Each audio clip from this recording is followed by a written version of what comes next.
Hi అండి. మీలో bagara rice Telangana style bagara rice ఎంతమందికి ఇష్టమో కామెంట్ చేయండి. ముందుగా నూనె తీసుకొని 2 స్పూన్లు అందులో హోల్ గరం మసాలా, ఒక ఆనియను, ఒక 4 పచ్చిమిర్చి చీలికలు వేసుకొని ఫ్రై చేసుకోవాలి. తర్వాత కసూరి మేతి, ఒక స్పూన్ అల్లం వెల్లుల్లి పేస్ట్ కూడా వేసుకొని పచ్చి వాసన పోయేంత వరకు బాగా ఫ్రై చేసుకోవాలి.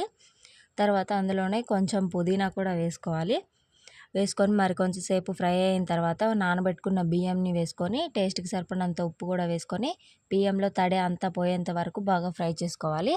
అలా ఫ్రై చేసుకుంటే అన్నం పొడిగా వస్తుంది. తర్వాత 1కి 2 చొప్పున వాటర్ వేసుకోవాలి.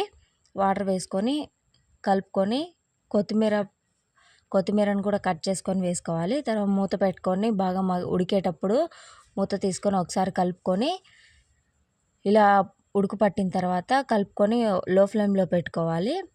లో ఫ్లేమ్లో ఒక 10 నిమిషాలు పెట్టుకుంటే చాలా టేస్టీగా ఉంటుంది. Please subscribe to my channel.